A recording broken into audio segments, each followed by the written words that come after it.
Yaqin o'tmishni kelajak bilan chambarchas bog'lovchi ko'prik. Bugungi kunning tahlili e'tiboringiz markazida. Assalomu alaykum. Har bir hikoyaning boshi bo'lgani kabi oxiri ham bo'ladi. Bu tabiat qonuni. Ammo ayrim vaqtlarda bir hikoyaning intihosi bu keyingisining ibtidosi bo'lar ekan.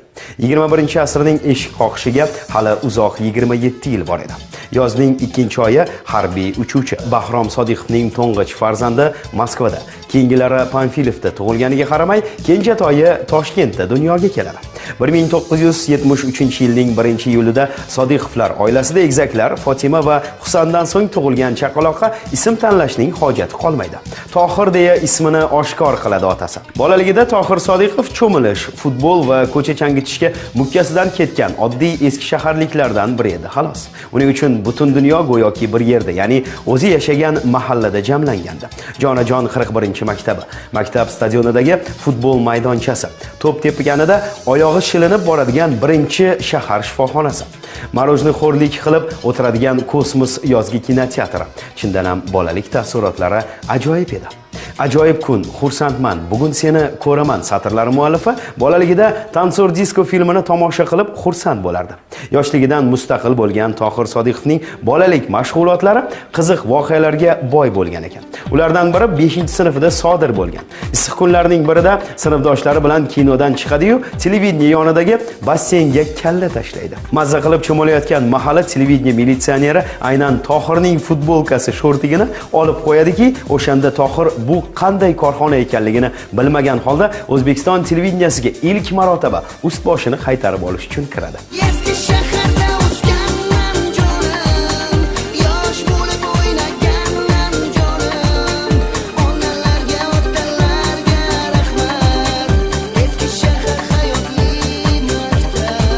Bir 1988-yilda Rossiya estradasida Laskovoy May guruhi paydo bo'ladi. Ularning chiqishi bilanoq Tohir Sodiqov achchiqlanib, nimaga endi aynan ular deb yuboradi. Ularning chiqishi bilan xuddi mendan bir nimani olib qo'ygandek, o'g'irlab ketgandek bo'ldi. Anchadan beri xuddi shu uslub, xuddi shu yo'nalishdagi musiqani men tushlarimda ko'rardim, deydi Tohir Sodiqov. Nimaiki bo'lmasa yaxshilikka. Laskovoy May guruhining chiqishi Tohirning ijod qilishiga kuchli turtki bo'ldi. O'shanda maktabda parallel sinfda Bahodir Po'latov bilan maktab diskotekalarni uyushtirib yurishar. Tohir gitara chalib kuylasa, Bahodir qo'shiqda jo'r bo'lib ham DJ-lik qilardi. Keyinchalik ularga odamlar bilan tez chiqishib ketadigan Javohir Zokirov qo'shildi. Men, Bahodir va Javohir Zokirov g'aroyib uchlik bo'lganicha qattiq ishlashni boshladik. Shu orada professional shou biznes bilan shug'ullanadigan qarindoshlarim bor. Kelinglar, gruppa ochamiz deb Javohir bizni Ruslan Sharipov bilan tanishtiradi. Xursand bo'ldik, chunki bu vaziyatni baxtli tasodif bilan taqqoslasa bo'lar edi, deya xotirlaydi Tohir Sodiqov.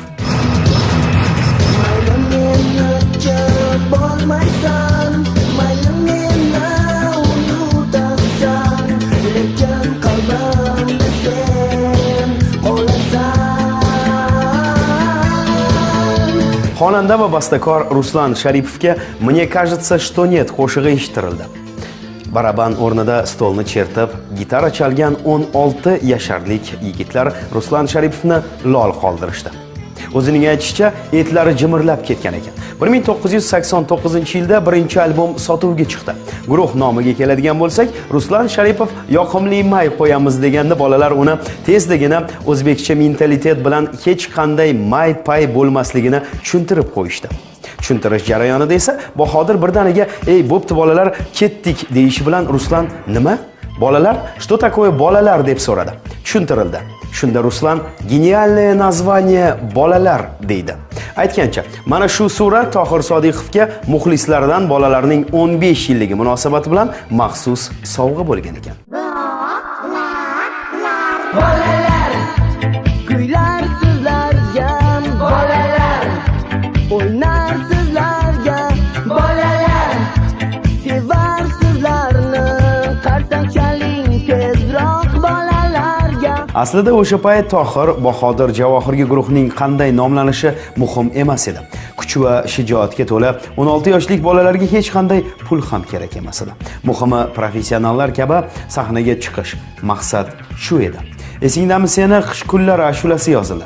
Ketidan yana 9 ta qo'shiq yangi audio albomni to'ldiradi. Taqdir taqozosi bilan bolalarning birinchi qo'shig'ini ularning birinchi muxlisi saqlab qo'ygan ekan. Mana shu 22 yillik raritetni bugun, aynan hozir eksklyuziv tarzda bizning musiqa loyihasida eshittiramiz. Мне кажется, что нет другой такой на свете, которую я мог любить бы как тебя. А жизнь моя любовь, воды глоток пустыни, тебя я не забуду, тебя я не забуду, тебя я не забуду никогда. 1990-yil maktabda o'qib yurgan bolalar davlat imtihonlariga astoydil tayyorlanish o'rniga respublikaning eng muhtasham xalqlar do'stligi saroyida birinchi va keyin bilsak oxirgi konsertini beradi. Bolalar guruhining muxlislari o'sha payt shu qadar aqldan ozgan ekanki, saroyning na oynalari va na o'rindiqlari omon qoladi. Bunaqa parokandalikdan keyin saroyning rahbariyati bolalar guruhining yelkamizning chuquri ko'rsin xulosasiga keladi. Ammo bu xulosa yangi chiqqan yulduzlarni aslo qayg'uga solmadi.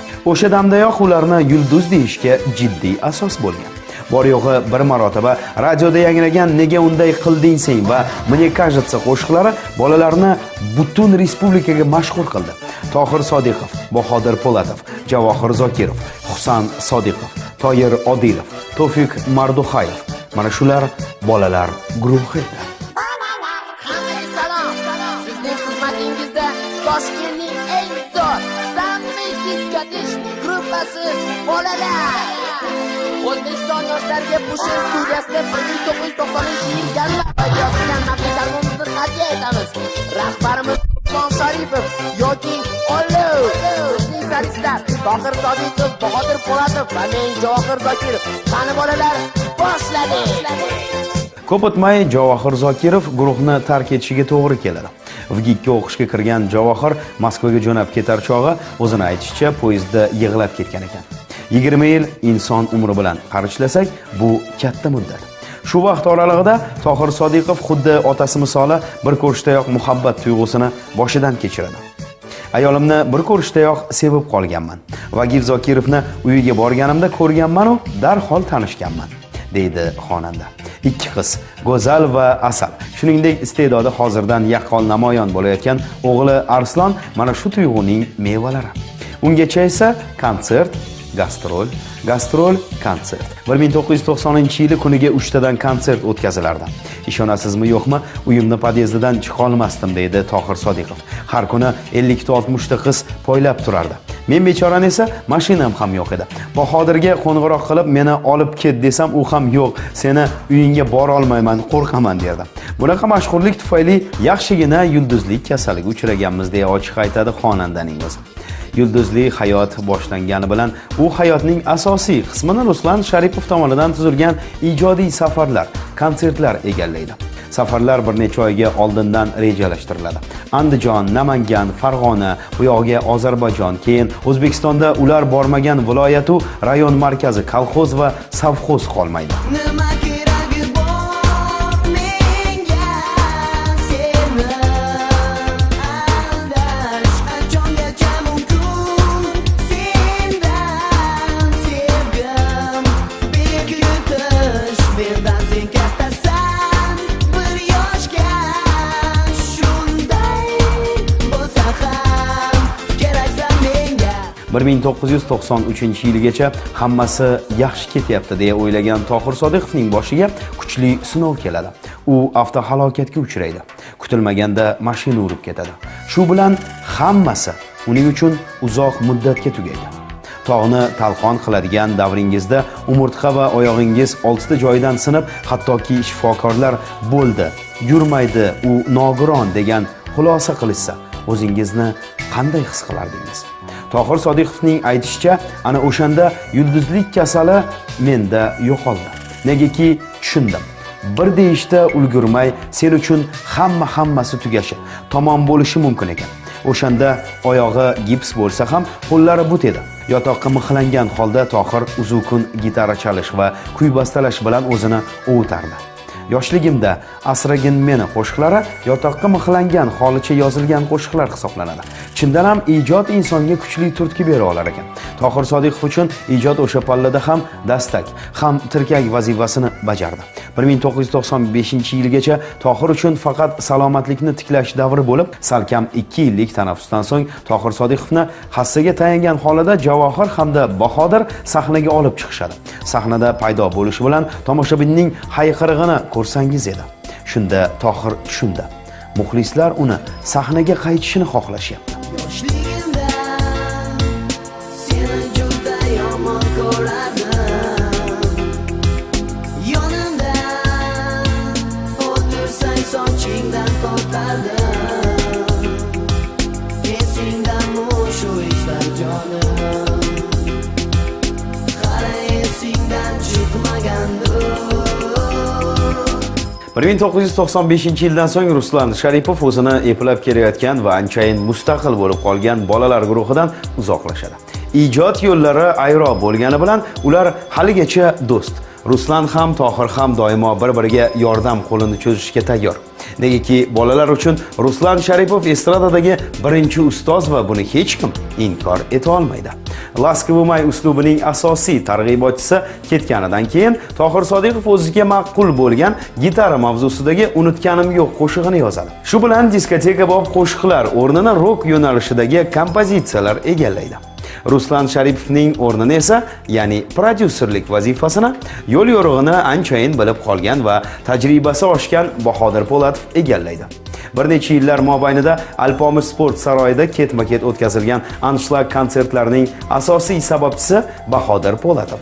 Ilk bor dekoratsiya qurilish, sahnada poyezdning chiqishi, katta ekranni qo'yilishi, butun shaharga e'lonlarni yopishtirilib chiqishi g'oyalari ham Bahodirniki bo'lgan. Hozir u umuman san'atdan yiroqdagi sohaning egasi bo'lsa-da, bolalar guruhi haqida so'z borganida hamisha biz deb esga oladi. Aytgancha, o'sha paytlarda yana bir inson bolalar guruhining rivojiga ulkan hissa qo'shadi. Bu Vagif Zokirov. U bilan ko'p shlager yozildi va mana 17 yil bo'libdiki, hamon Tohir Sodiqov tomonidan taklif qilinayotgan kuylarga Vagif bejirim va professional darajada bezak bermoqda. Menga sevaman deb har kun aytading, o'zing esa Tohirni juda sevading.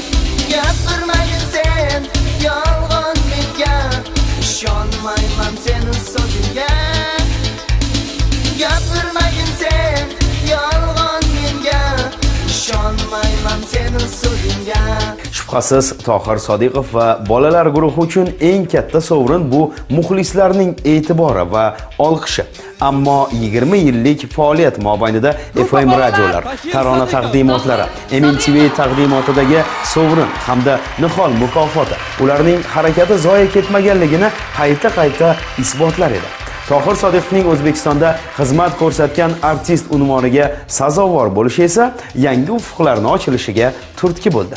Uning prodyuserlik bobidagi muvaffaqiyatlari xonanda Ravshan Sobirov va bojalar guruhining yarq etib yonishiga yorqin misoldir. Yuriy Shatunov bilan o'tkazilgan konsertning g'oyasi ham Tohir Sodiqovga tegishli. Biz hozir mehmon bo'lib turgan Kelajak Records ovoz yozish studiyasiga tashrif buyurgan Yuriy Shatunov kelajakda Tohir Sodiqov bilan yaqindan hamkorlik qilmoqchi ekanligini bir necha bor ta'kidladi. Xullas, Tohir Sodiqov va bolalar haqida gapiraman desak gap ko'p, lekin har safargidek vaqtimiz oz. 90-yillar o'zbek yoshlarining afsonaviy pop yulduzi, o'zbek estradasining yorqin namoyandasi, O'zbekistonda xizmat ko'rsatgan artist Tohir Sodiqov va bolalar guruhi haqidagi hikoyani endi eng sevimli qo'shiqlar ketma-ketligi bilan davom ettiramiz. Sizning xizmatingizda Toshkentning eng zo'r samimiy diskoteka gruppasi bolalar. O'zbekiston yoshlariga Pushin studiyasida 1993-yil yanvar oyida yozilgan maxfiy albomimizni hadya etamiz. Rahbarimiz Ruslan Sharipov yoki Olov. Bizning solistlar Tohir Sodiqov, Bahodir Po'latov va men Javohir Zokirov. Qani bolalar, boshladik.